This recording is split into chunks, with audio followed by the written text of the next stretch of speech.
Hi. No, Tony, don't get involved. He'll kill you. Claire shrieked, her voice shrill and trembling.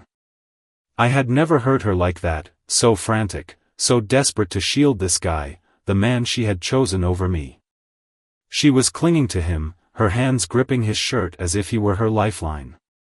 Tony, her lover, shot me a defiant smirk, a cruel twist of the lips as though he thought he'd already won. A spark of rage tore through me, making the room feel smaller, darker, like all the air had been sucked out. I had a split second to decide if I'd walk away or show this guy exactly who he was messing with. I chose the latter. Tony's hand balled into a fist, and he swung, arrogant and overconfident. But I was ready.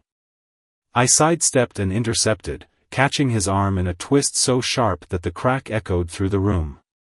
His eyes widened with panic, and his arm went limp as he dropped to the floor, clutching his broken arm and writhing in pain. Claire scrambled to his side, cursing me with all the venom in her voice, her face twisted into an expression I'd never seen before. Gone was the woman I thought I knew, this was someone else entirely. Before I could catch my breath, 2 police officers yanked my arms behind my back. The cold bite of handcuffs snapped me out of the haze, and before I knew it, they were dragging me out the door.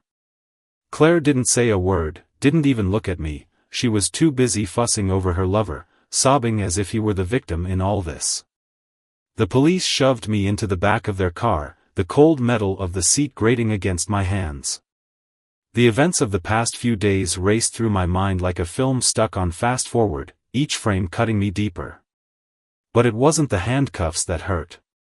No, it was the image of Claire, her betrayal, her lies, her eagerness to protect this guy over me. Sitting in that police car, everything felt like a blur, a burning, churning haze of disbelief. The officer in the front glanced back at me, his eyes hard but strangely understanding, like he'd seen this scene too many times before. We drove off, and I tried to piece together how things had spiraled so far. It started small. Claire had always been a bit distant, a bit mysterious, traits that once attracted me to her, made me curious. But lately, she'd been more secretive than usual. Late nights at work, a phone she kept practically glued to her hand, and the strange, smug look she'd wear when she thought I wasn't paying attention. At first, I'd chalked it up to stress or maybe a rough patch we were going through. But then, a few days ago, I found something that made me question everything. Claire had left her phone on the counter, forgotten in the shuffle of leaving the house in a hurry. I'll admit, I hesitated, but curiosity got the better of me. A part of me almost hoped I wouldn't find anything. But when I saw the name, Tony, in her messages, my stomach turned. The messages between them weren't just flirtatious, they were explicit. Every word I read felt like another punch to the gut. By the time I reached the police station, my anger had morphed into something colder, sharper. The officers led me into an interrogation room, and I sat down, staring at the dull, gray walls, trying to calm the storm in my head. I had so many questions, so many emotions clawing at me that I wasn't sure where to even start.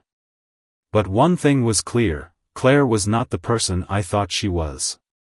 "Mr. Harris," a voice pulled me out of my thoughts. I looked up to see the officer from earlier standing in front of me. He was studying me, his face lined with years of experience.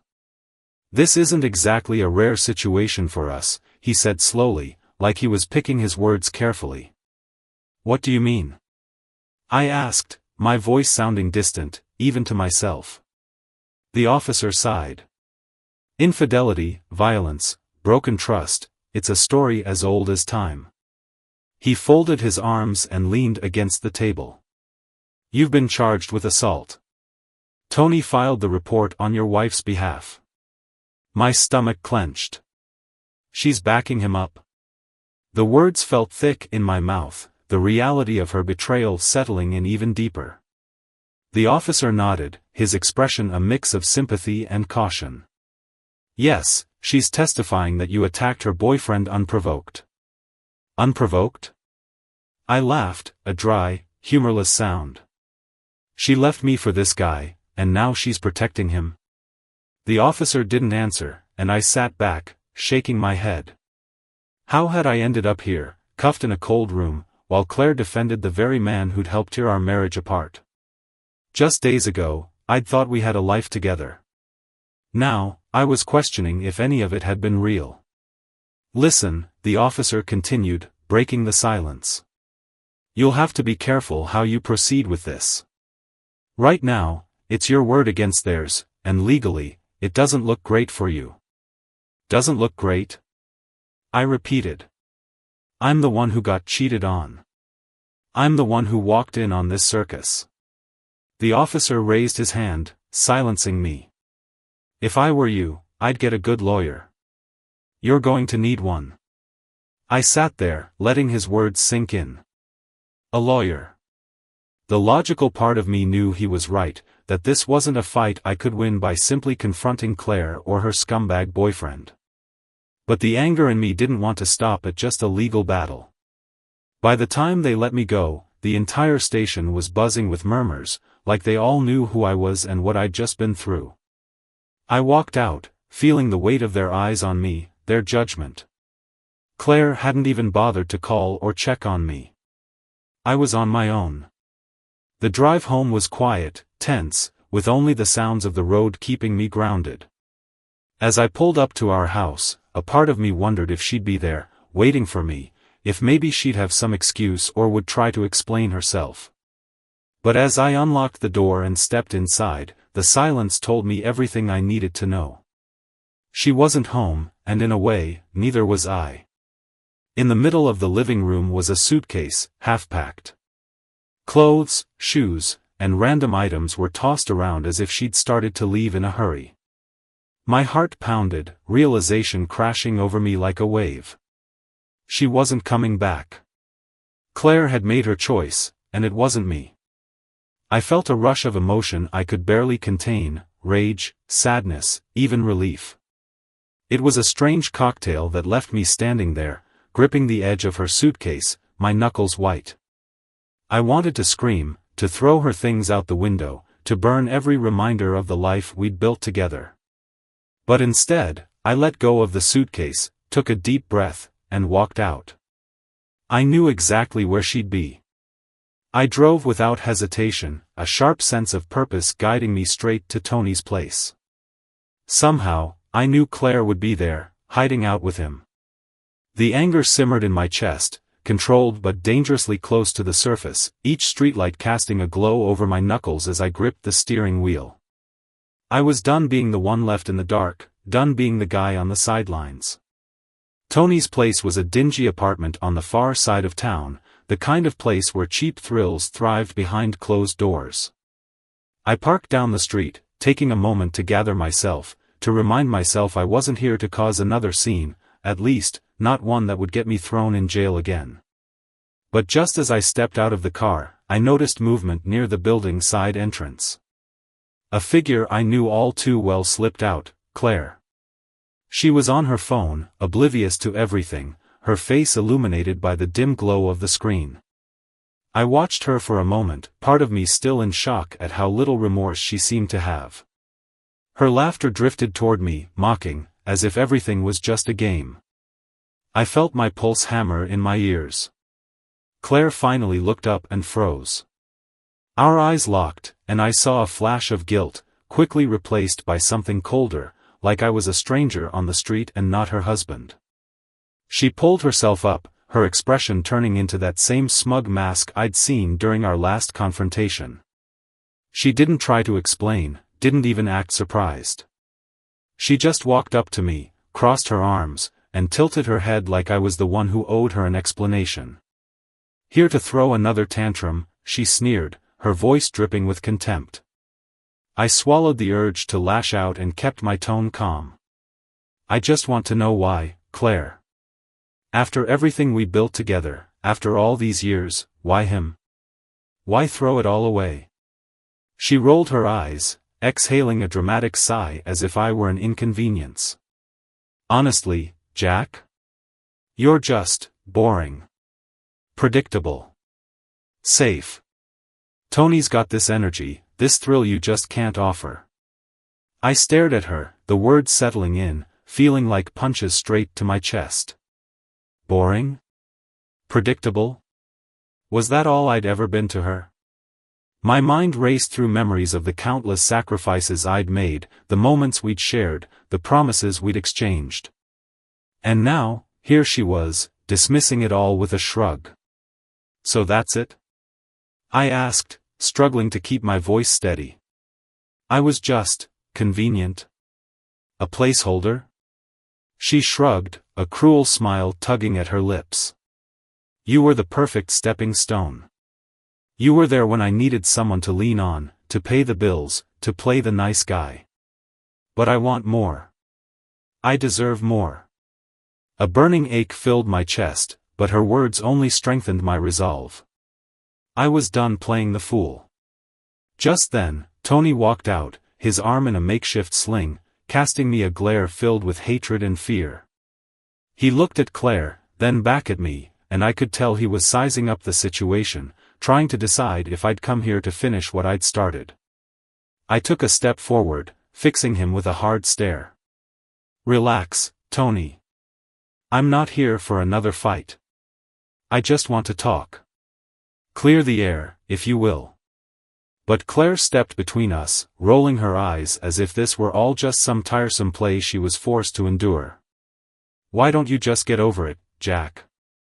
We're done. Move on already. And there it was, the final knife, twisted with precision, leaving no doubt about how she really felt. Claire wasn't just leaving me, she was burning every bridge, ensuring there was no possibility of reconciliation. She wanted to hurt me, to leave me shattered and humiliated. But I wouldn't give her the satisfaction. I took a deep breath, steadied myself, and looked her dead in the eyes.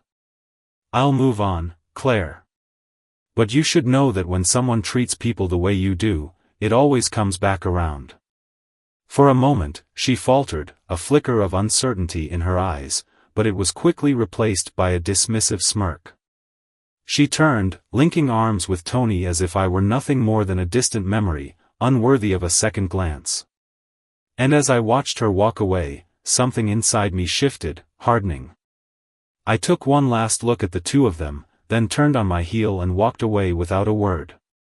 The next morning, I called a lawyer. Not just any lawyer, one with a reputation for tearing apart cases involving deceit and infidelity. If Claire wanted to throw me away like I was some worn-out possession, would make sure her freedom came with a price. The papers were filed swiftly, and within days, Claire received her notice. She called me, screaming, furious that I'd dared to divorce her, claiming I was the one being unreasonable. But I stayed calm, responding to her vitriol with an icy silence that seemed to unnerve her more than any argument ever could. The days that followed felt like a fog, but one thing was crystal clear, I was done playing the victim in Claire's twisted game. She had wanted excitement, a thrill.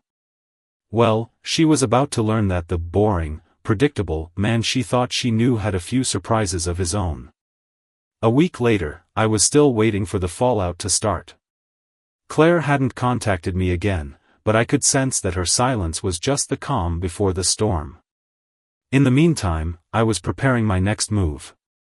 There was something Claire didn't know, something she'd overlooked in her haste to abandon everything we'd built together. It wasn't just a lawyer I'd called, I'd also reached out to an investigator, someone with a knack for digging up secrets that people thought were buried too deep to see the light of day.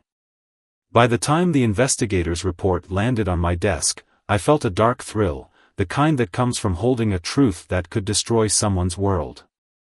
It turns out, Tony wasn't just her lover. He was a fraud, a conman who'd left a trail of debts, scams, and broken promises across multiple states.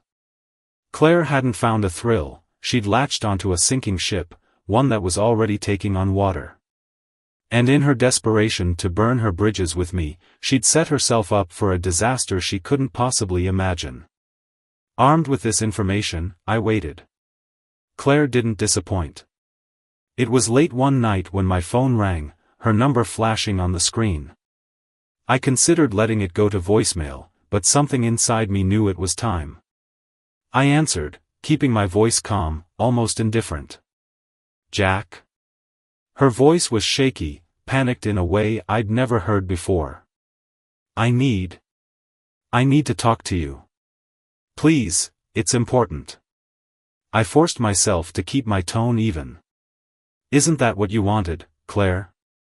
To be free of me?" I didn't think there was anything left to talk about. There was a pause, a tremor in her voice that told me I'd hit a nerve. "Look, I made a mistake, okay? Tony isn't who I thought he was. Is that right?" I asked, savoring the words. She took a shaky breath. "Yes. He's in trouble, Jack. He's got people after him, and I'm tangled up in it. I don't know what to do." I couldn't stop the bitter laugh that escaped me. "So now you need me? After throwing me away like garbage? You need my help?" "Please, Jack," she said, her voice breaking. "I know I messed up, but you're the only one I can turn to. Tony said he'd take care of me, that he'd get us away from everything, but he just used me. And now they're coming for me, too." There was something almost poetic about it, watching her lies and betrayal circle back to bite her. Still, a part of me wanted to see her squirm, to draw out her desperation until she understood exactly how deep she'd cut me. But instead, I kept my voice steady, cool. "Claire, you have no idea how long I've waited to hear you admit that. But I'm done being your safety net. I'm done being the backup plan." I let the silence hang, watching the seconds tick by. She stammered, and I could hear her desperation building. "Jack, please, if you ever loved me, you'll help me. I have nowhere else to go. I'm scared." Her words tugged at something in me, but I reminded myself of all the damage she'd done, of every insult and betrayal. "You'll have to handle it yourself, Claire. You made this mess, and you can clean it up." Before she could respond, I ended the call. The satisfaction that flooded through me was undeniable, but as I sat there, another thought crept into my mind, a nagging feeling that this wasn't over, not by a long shot. 2 days later, I got a call from my investigator again. His voice was tense, laced with urgency. "Jack, you need to be careful. Claire's boyfriend, Tony? He's connected to some very dangerous people, and from what I can gather, they're not too pleased with him." I didn't need a lecture about dangerous people. I'd seen my fair share of trouble in the past, but this felt different. "What are you saying?" "I'm saying they're watching her. And since she's your ex, they might assume you're involved, too." For the first time, real concern seeped in.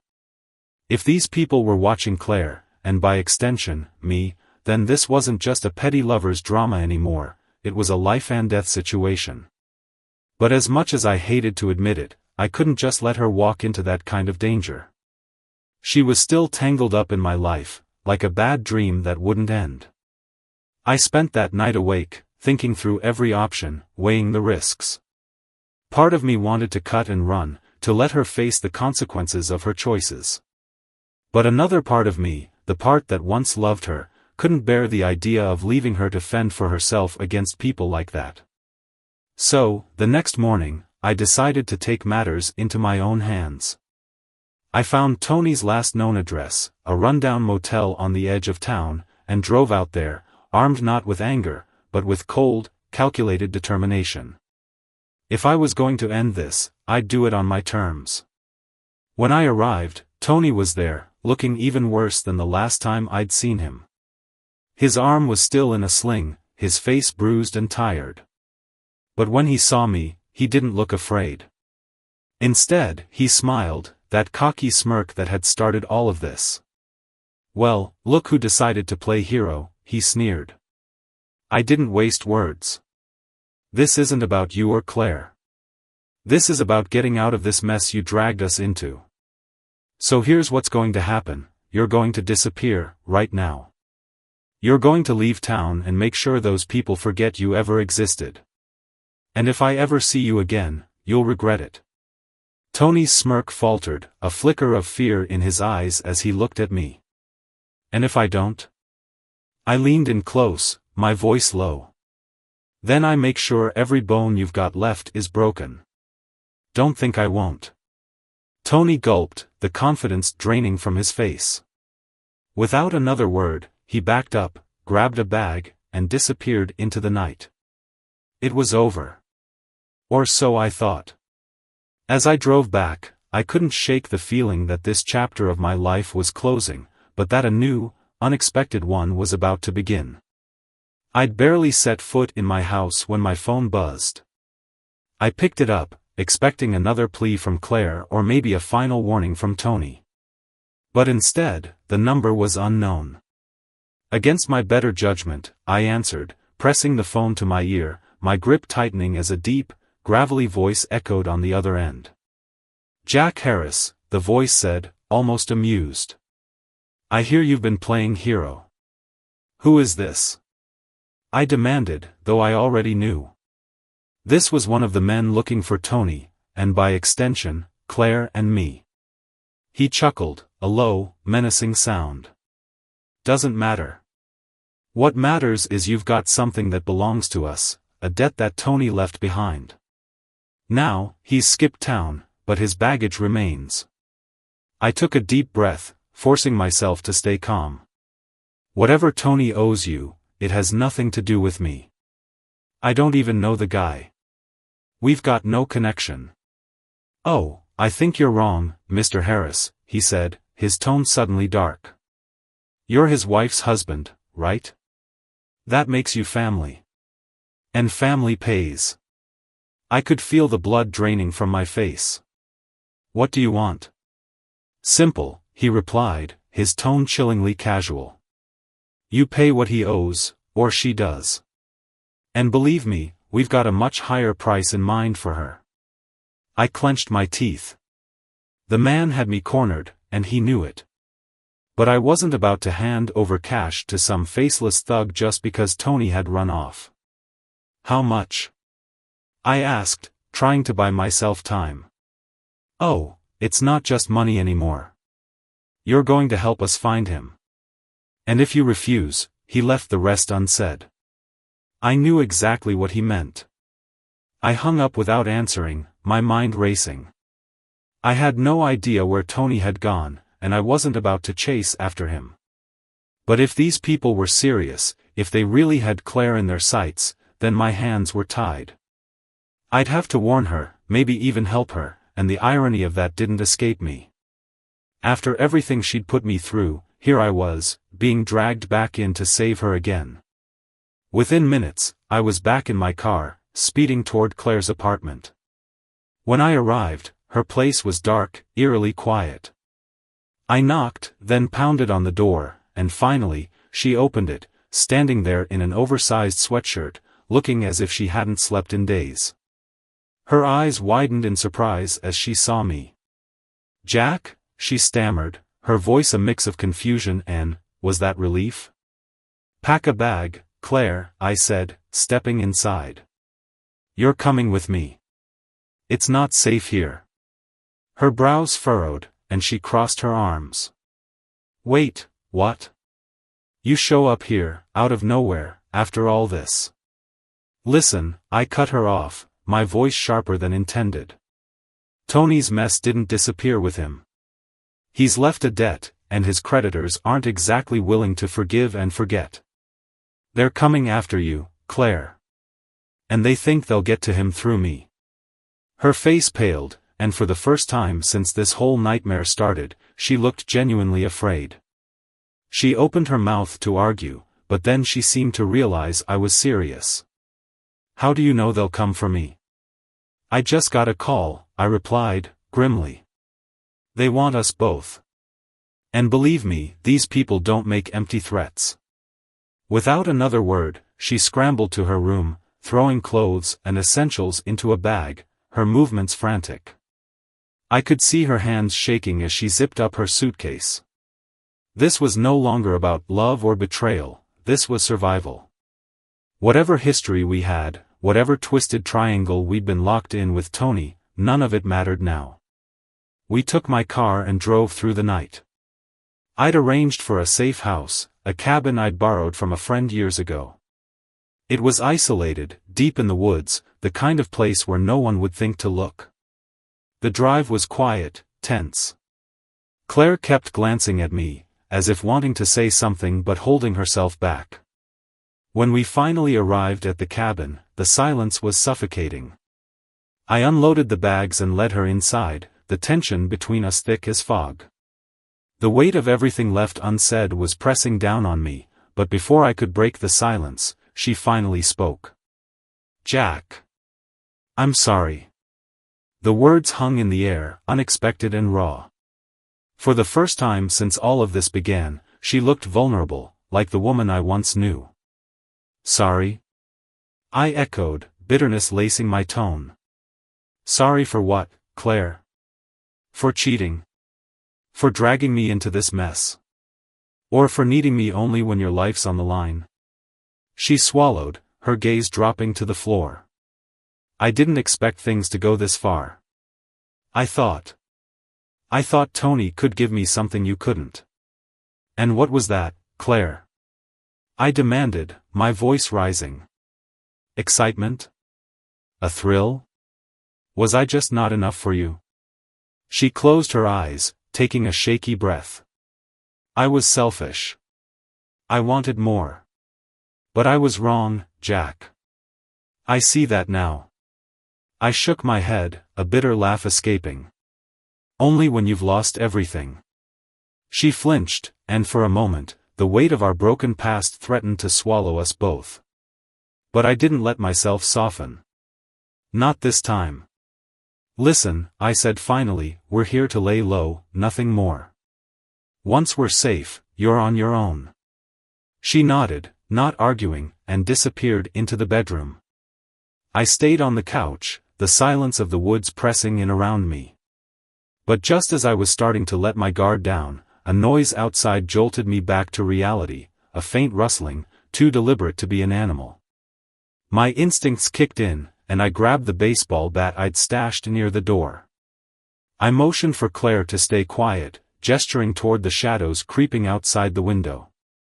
Her eyes went wide with fear, but she nodded, pressing herself against the wall. I held my breath, waiting, listening. Then, the cabin door handle rattled, slowly at first, then harder, as if someone was testing it, trying to break in. Without warning, the door burst open, and in the faint moonlight, I saw him, a tall, shadowed figure with cold eyes and a menacing smirk. He stepped inside, holding a knife, his gaze flickering between me and Claire. Well, he drawled, his voice dripping with malice. "Looks like Tony's little mess has finally caught up to you too." My grip tightened on the bat, every muscle in my body coiled, ready. I wasn't the same man I'd been before all this time, I'd fight back, no matter what. And as the intruder took a step closer, I swung. The bat connected with a sickening thud, and the man staggered back, cursing as he gripped his shoulder. But he recovered faster than I expected, his knife gleaming in the moonlight as he lunged toward me. I sidestepped, dodging the blade by a hair's breadth. The weight of the situation crashed over me. This wasn't some bar fight. This was survival. "Get out, Claire!" I shouted, but she stood frozen, wide-eyed, rooted to the spot like a deer caught in headlights.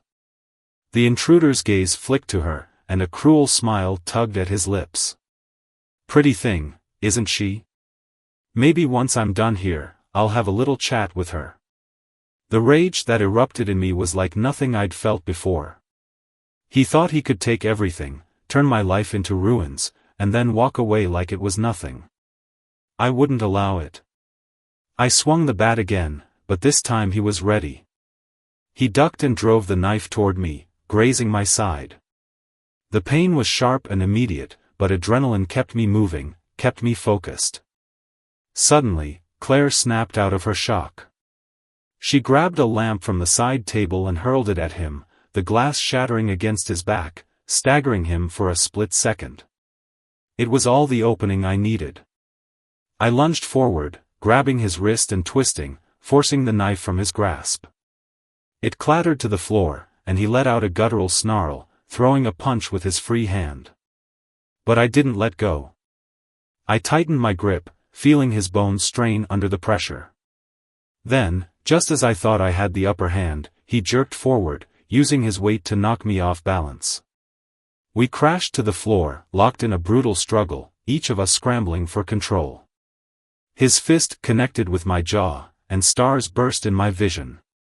But as he reared back for another punch, Claire picked up the knife and, with trembling hands, pointed it at him.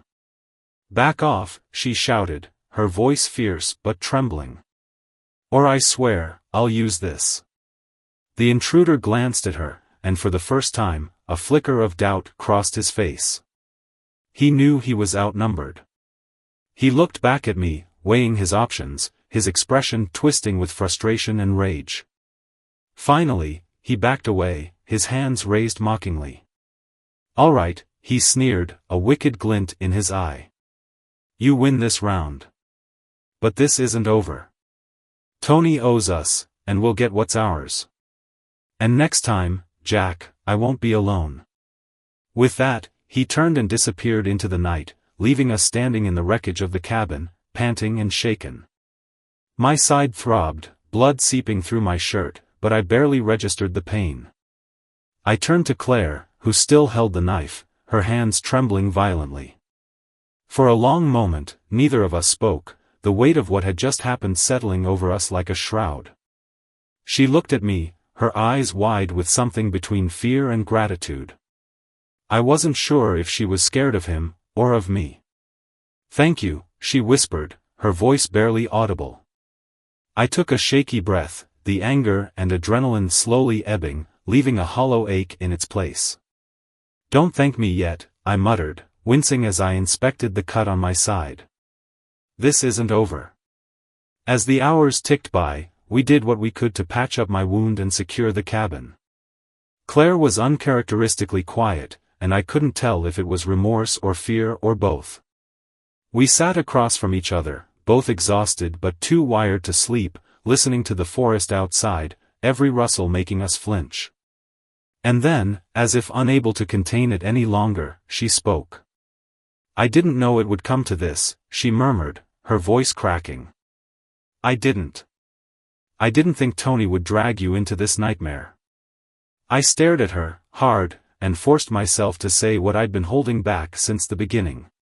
"But you didn't care, Claire. You didn't care about anyone but yourself. You only called me when you had no one else. You knew this was a mess, and you didn't even think twice about dragging me down with you." Her eyes filled with tears, but I didn't feel sympathy this time. I was drained, emptied by her lies, her selfishness, and now, by the very real danger hanging over us like a dark cloud. "I never thought," she choked out, wiping at her tears. "I thought I could handle it.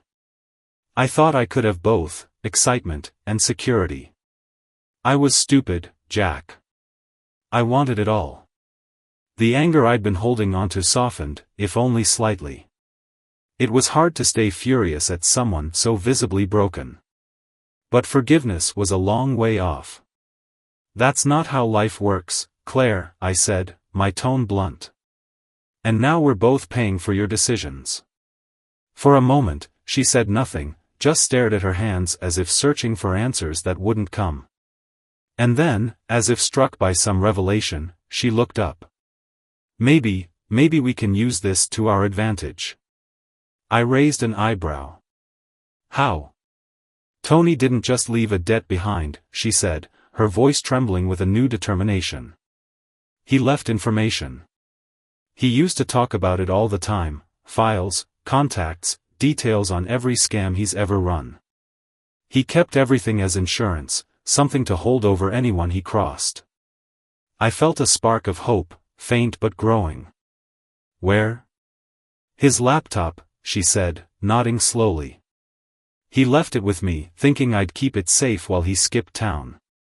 He told me it was worth a fortune if he ever needed to erase his past. I thought he was just boasting, but if we get that laptop, we might have leverage against these people. For the first time, I saw a way out. A chance to end this nightmare without another brawl, another life on the line. Where is it now? I asked, my voice steadier, sharper. It's at my apartment, she replied, wincing as if expecting me to lash out. Without another word, I stood, reaching for the keys. Claire grabbed her jacket, and together, we headed back into the darkness, armed not with weapons but with a plan. This time, I wasn't walking into the fire blind. The drive back to Claire's apartment felt surreal, a tense quiet stretching between us as we each stayed locked in our own thoughts. My mind was racing, dissecting every word Claire had told me about the laptop and Tony's so-called insurance. If it was real, it could be the only thing keeping us alive. And if it wasn't, we just made ourselves bigger targets by heading straight into the fire. As we reached her apartment complex, a feeling of dread settled over me. The shadows seemed longer, the air heavier, like the building itself was holding its breath.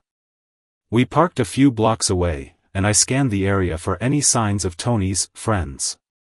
So far, it seemed quiet, too quiet.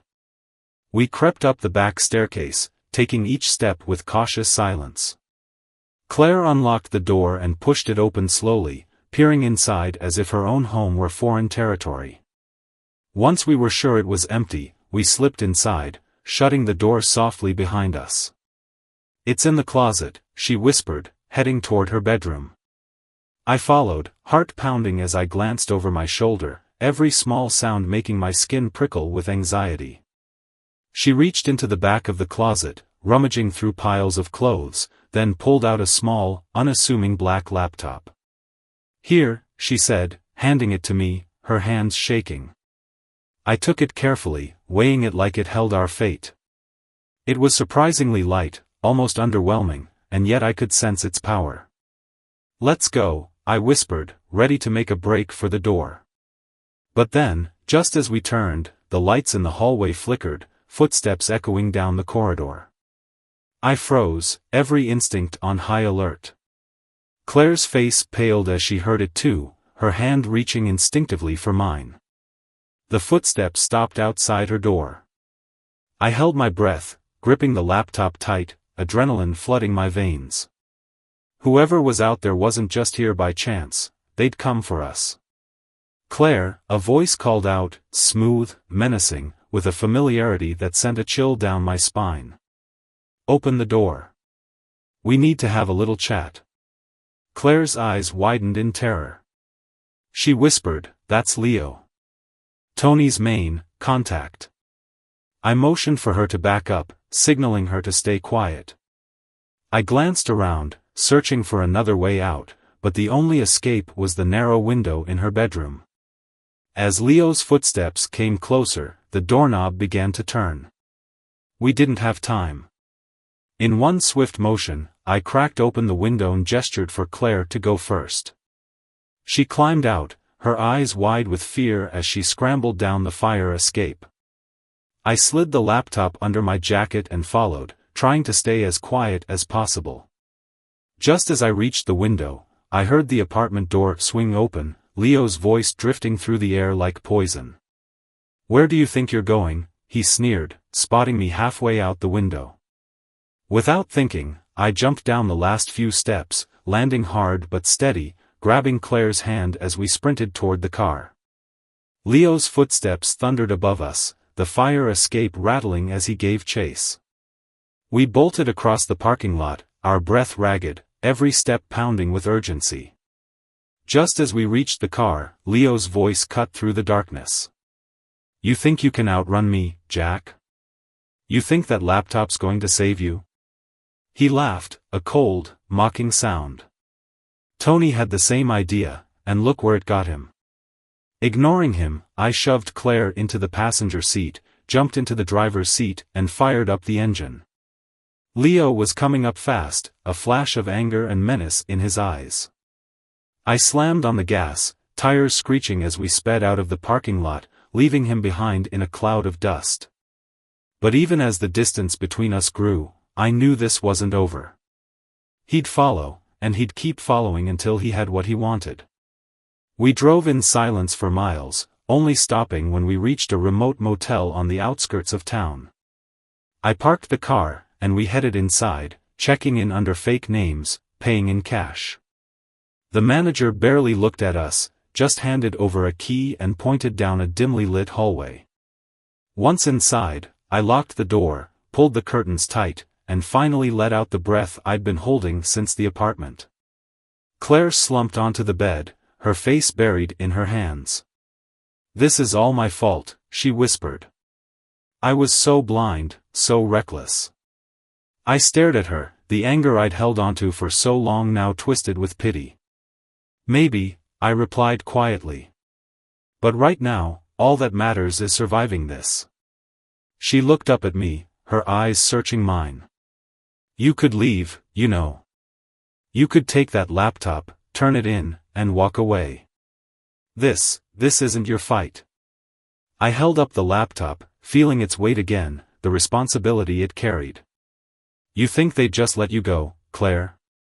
That they wouldn't come after me, after you, after everyone we know?" A tear slid down her cheek, and for the first time, I saw real regret in her eyes. "I never meant for you to get hurt. Not like this."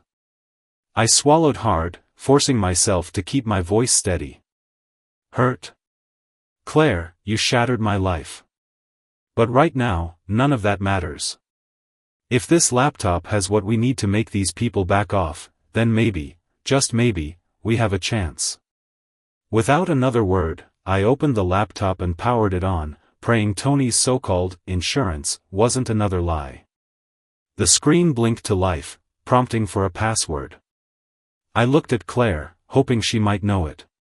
"Try CashCow23, she said, voice barely above a whisper. I typed it in, and the screen unlocked, revealing a desktop littered with files and folders, names I didn't recognize but that clearly spelled out Tony's twisted trail of fraud and deceit. It was all there: offshore accounts, blackmail files, connections to everyone from minor criminals to high-level players. As I scrolled through the files, a new plan started to form. We could use this. We could use every dirty little secret Tony had left behind to shield ourselves from Leo and his men. I looked over at Claire, a steely determination settling over me. "Tomorrow," I said, my voice hard, "we're going to make a deal. We'll give them just enough of this information to get them off our backs, for good." She nodded, her expression unreadable, but there was a glimmer of hope in her eyes. For the first time in days, I felt a sliver of control, a sense that maybe, just maybe, we'd make it out of this alive. But deep down, I knew that by tomorrow, everything would change. The next morning, I spent hours combing through Tony's files, searching for anything that would give us leverage. Claire watched, her face a mix of guilt and nervous anticipation. This laptop held everything: names, transactions, photos, proof of deals that could put people away for years. We had gold in our hands, but it was dangerous gold, the kind that could backfire if handled wrong. I had one shot to use this information to get Leo and his crew off our backs forever. Just before noon, my phone buzzed. It was a message from an unknown number: "Meet at the old factory at 2 p.m. Alone. Bring the laptop, or we find her." Short and direct. They knew where we were, and they weren't playing games. I looked over at Claire, my mind spinning with a new plan. "Stay here. I'm going to finish this." She grabbed my arm, eyes wide. "Jack, don't go alone. Leo doesn't do deals, he'll kill you once he has what he wants." But I shook her off gently, giving her a look I hoped said more than words could. "Trust me, Claire. This ends today." I drove out to the old factory, a crumbling skeleton of concrete and steel that loomed against the sky like a graveyard monument. Leo was waiting for me, along with two goons who looked like they'd walked straight out of a bad crime movie. Their eyes followed me as I approached, the laptop tucked under my arm. Leo's smirk was razor-sharp. "You actually came. With the laptop, I assume?" I held it up, keeping my face neutral. "It's all here. But we make a trade. This laptop, in exchange for leaving us alone, permanently." Leo laughed, low and mocking. "You think I need your terms? Once I've got that laptop, what's stopping me from taking you out right here?" I expected him to say that. That's why I'd come prepared. "Because," I said, my voice steady, "I've already sent the files to someone who will release them if I don't check in by midnight. Every contact, every deal, every dirty secret Tony left behind. You kill me, and your whole operation goes down." His face darkened, his confidence slipping just a little. I knew I'd struck a nerve.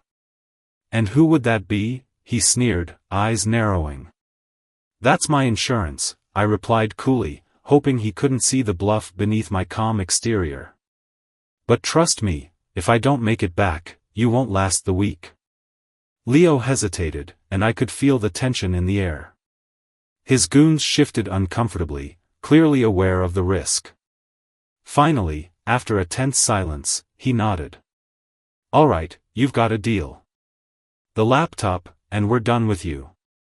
I handed over the laptop, every instinct screaming at me to watch my back.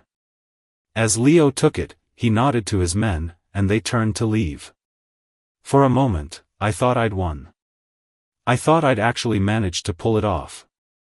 But just as he started to walk away, Leo turned, eyes flashing with a deadly glint. "One more thing, Jack. A little insurance of my own." Before I could react, he pulled out a gun and fired.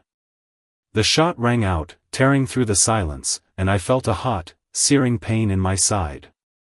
I staggered, clutching my wound, my vision blurring as I dropped to one knee. Leo smirked, lowering the gun. "Thanks for the files. Now you and Claire can finally be together, in hell."